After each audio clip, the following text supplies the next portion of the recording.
అందరికీ నమస్తే అండి. యాక్చువల్లీ కొంచెం ఇంపార్టెంట్ సబ్జెక్టు, అందుకే నేను జర్నీలో ఉన్నా సరే వీడియో చేయాల్సి వస్తుంది. ఏమనుకోవద్దు, ఏమైనా వాయిస్ అటు ఇటుగా ఉంటే. బాలినేని శ్రీనివాసరెడ్డి గారు నిన్న దామచర్ల జనార్దన్ గారి మీద, ఒంగోలు మాజీ ఎమ్మెల్యే, మాజీ మంత్రి బాలినేని శ్రీనివాసరెడ్డి గారు ప్రస్తుతం జనసేన పార్టీలో కీలక నాయకుడిగా ఉన్నారు. రాయలసీమ జిల్లాలకు ఆయన ఇన్ఛార్జిగా ఉన్నారు. పవన్ కళ్యాణ్ గారికి సన్నిహితుడిగా ఉన్నారు. అండ్ ఆయన టీడీపీ ఎమ్మెల్యే దామచర్ల జనార్దన్ గారి మీద తీవ్రమైన ఆరోపణలు చేశారు. అక్కడ కమిషన్లు తీసుకుంటున్నారని, అవినీతి జరుగుతుందని, మద్యంలో కుంభకోణం జరుగుతుందని, వాటాలు ఉన్నాయని చాలా ఆరోపణలు చేశారు. సో ఇది కూటమికి ఒక తలనొప్పిగా మారింది. ఎందుకంటే దామచర్ల జనార్దన్ గారు టీడీపీకి కావాల్సిన వ్యక్తి, వారి ఫ్యామిలీ టీడీపీకి కావాల్సిన ఫ్యామిలీ. అండ్ పార్టీ కోసం చాలా ఖర్చు పెట్టి, చాలా త్యాగాలు చేసి, చాలా కష్టపడ్డారు వాళ్ళు, ఆ ఫ్యామిలీ. ఆ జిల్లాలో పార్టీని ఒకనొక సందర్భంలో నిలబెట్టారు. సో ఇక్కడ బాలినేని శ్రీనివాసరెడ్డి గారు గతంలో వైసీపీలో పనిచేసి కూటమి ప్రభుత్వం అధికారంలోకి వచ్చిన తర్వాత జనసేన పార్టీలో జాయిన్ అయ్యారు. ఇక్కడ ఇద్దరికీ కూడా ఒంగోలులో సమబలమే ఉంది. ఒకరు బలవంతులు, ఒకరు బలహీనులని నేను చెప్పను. ఏదో పార్టీ గాలి కలిసి వచ్చినప్పుడు వాళ్ళు గెలుస్తున్నారు. ఒక రకంగా జనార్దన్ గారి కంటే బాలినేని గారికి ఒకప్పుడు పవర్ ఉండేది ఒంగోలులో. అంటే వ్యక్తిగతంగా చూసుకుంటే జనార్దన్ గారి కంటే బాలినేని శ్రీనివాసరెడ్డి గారికి ఒకప్పుడు ఒంగోలులో మాస్ ఫాలోయింగ్ ఉన్నది.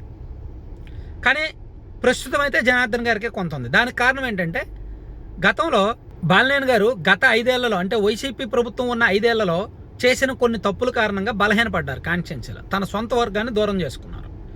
అప్పుడు ఆయన మంత్రిగా పనిచేసినప్పుడు విపరీతమైన అవినీతి ఆరోపణలు వచ్చాయి. చుట్టూ వివాదాలే, అనేక వివాదాలు, అనేక ఆరోపణలు. ఆయన వలన ఆ జిల్లాలో కూడా వైసీపీ ఒక రకంగా బలహీనపడింది. చాలా నియోజకవర్గాల్లో ఆయన వేలు పెట్టి గ్రూపులుగా కట్టేశారు. సో ఆయనకు అనుకూలమైన గ్రూపు, ఆయనకు వ్యతిరేక గ్రూపు. అలా ఆ జిల్లాలో ఉన్న వైసీపీ నాయకుల్లో చాలామందితో బాలినేని గారికి అసలు పడేది కాదు. అందుకే ఇంకా ఆయన మంత్రి పదవి నుంచి తప్పుకోవాల్సి వచ్చింది. తర్వాత పార్టీ పెద్దలతో ఢీకొన్నారు. కొన్ని సందర్భాల్లో, ఒకనొక సందర్భంలో పార్టీకి రిజైన్ చేసేస్తానన్నారు. సో చాలా జరిగాయి అవన్నీ ఇంటర్నల్ ఇష్యూస్. చివరికి ఆయన జగన్మోహన్ రెడ్డి గారికి బంధువు అయినప్పటికీ కూడా మంత్రి పదవి కోల్పోయారు. పార్టీ మీద అసంతృప్తిగా ఉన్నారు. ఆ జిల్లాలో తన మాట అయితే చివరికి నిలబెట్టుకొని కొంతమందికి సీట్లు ఇప్పించగలిగారు. అయితే ఆయన మంత్రిగా పనిచేసినంతకాలం వివాదాలు వచ్చిన మాట నిజం, బలహీనపడిన మాట నిజం, ఆరోపణలు వచ్చిన మాట నిజం. దీన్ని ఎవరూ కాదనలేరు. వారి కుమారుడు బాలినేని ప్రణీత్ గారి మీద కూడా విపరీతమైన ఆరోపణలు వచ్చాయి అప్పట్లో. అయితే కూటమి ప్రభుత్వం వచ్చాక ఆయన జనసేన పార్టీలో చేరారు. నిజానికి బాలినేని శ్రీనివాసరెడ్డి గారికి ఉన్న పరిచయాలు, ఆయనకున్న అనుభవం, ఆయనకున్న రాజకీయ తెలివితేటలతో ఆయన జనసేన పార్టీకి బాగా ఉపయోగపడతారు. ఖచ్చితంగా ఉపయోగపడతారు. ఆ కమ్యూనిటీలో చాలామందితో మాట్లాడి చేయగలరు కాబట్టి. అందుకు పవన్ కళ్యాణ్ గారు తీసుకున్నారు. కానీ ఆయన జనసేన పార్టీలోకి వచ్చిన తర్వాత ఎమ్మెల్సీ పదవి ఆశించారు. సో దానికోసం ఒక సిట్టింగ్ ఎమ్మెల్సీగా ఉన్న వ్యక్తిని ఒప్పించి అతని చేత రాజీనామా చేయించారు. కానీ అతను రాజీనామా చేసినప్పటికీ చైర్మన్ గారు దానికి ఒప్పుకోవాలి, మండలి చైర్మన్ గారు. దాంతో ఆ ఎమ్మెల్సీ పదవి బాలినేని గారికి రాకుండా పోయింది. ఆయన అనుకున్న జరగల. ఆయన జనసేన పార్టీలో ఏం ఆశించి జాయిన్ అయ్యారో అది జరగలేదంట. కానీ ఇప్పుడు పార్టీ కోసం అయితే ఆయన బాగానే పనిచేస్తున్నారు. జనసేన పార్టీ కోసం పనిచేస్తున్నారు. అయితే కూటమి అన్నాక కొంత పొత్తు ధర్మం ఉంటుంది కదా. రాజకీయ నాయకులు ఎవరు అవినీతి ఎవరు మద్యంలో వేలు పెట్టట్లేదు చెప్పండి. ఇప్పుడు 164 నియోజకవర్గాల్లో ఎమ్మెల్యేలు ఉన్నారు. 130 మందికి పైగా ఎమ్మెల్యేలు మద్యంలో వాటాలు తీసుకుంటున్నారు. ఇసుక దందాలు, రేషన్ బియ్యం దందాలు, మద్యం అన్ని చోట్ల జరిగేవే. గతంలో ఒంగోలులో భూ కబ్జాలు ఎక్కువగా జరిగాయి. ఇప్పుడు జరగట్లేదు. ఒక రకంగా గతంలో విపరీతంగా జరిగాయి. ఎక్కడెక్కడ జరిగాయి వారికి తెలుసు, అందరికీ తెలుసు. ఇప్పుడు అంతగా భూ కబ్జాల ఆరోపణలు ఒంగోలులో రావట్లా. దానికి కారణం ఎవరు? దానికి కారణం ఏంటి?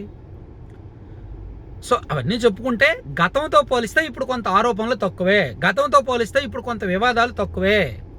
ఆ విషయం ఒంగోలులో రాజకీయ ఫాలోయర్లందరికీ కూడా తెలుసు. కానీ ఇదంతా బాలినేని గారు ఉన్న పలంగా, ఏమీ లేకుండా ఉన్న పలంగా ఒక ప్రెస్ మీట్ పెట్టి జనార్దన్ గారి మీద విపరీతమైన ఆరోపణలు చేయడంతో జనార్దన్ గారు కూడా దానికి మరి సమాధానం ఇవ్వాలి కదా. వారిద్దరి మధ్య వైరం ఇప్పటిది కాదు, దాదాపుగా 15-20 ఏళ్ల కిందటి నుంచి వాళ్ళిద్దరి మధ్య రాజకీయ వైరం ఉంది. సో ఆయన మీద ఆరోపణలు చేసేసరికి తిరిగి జనార్దన్ గారు కూడా సమాధానం ఇవ్వాలి కదా, ఇచ్చారు. ఇది కూటమికి తలనొప్పి. అసలు బాలినేని గారు ఎందుకు మాట్లాడాలి? ఓకే, బాలినేని గారు ఒకవేళ ఒంగోలు నుంచి పోటీ చేయాలి అనుకుంటే పవన్ కళ్యాణ్ గారిని ఒప్పించుకొని పొత్తులో భాగంగా ఒంగోలుతో తీసుకొని పోటీ చేయొచ్చు. అప్పుడు జనార్దన్ గారికి ఏం చేస్తారనేది ఆయన విషయం. సో జనార్దన్ గారి మీద ఆరోపణలు చేయడం అంటే టీడీపీ మీద ఆరోపణలు చేసినట్టే కదా. సో బాలినేని గారితో పాటు వచ్చిన వైసీపీ క్యాడర్ ఎంత? ఇప్పుడు కూటమిలో బాలినేని గారికి ఉన్న బలం ఎంత? సో ఇవన్నీ అంటే పార్టీ డిస్టర్బ్ అవుతుంది, కూటమి డిస్టర్బ్ అవుతుంది.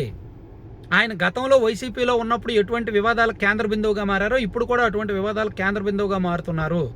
దానివలన వైసీపీ అప్పుడు ఎలా నష్టపోయి బలహీనపడిందో ఇప్పుడు కూడా కూటమి నష్టపోయి బలహీనపడే అవకాశం ఉంది.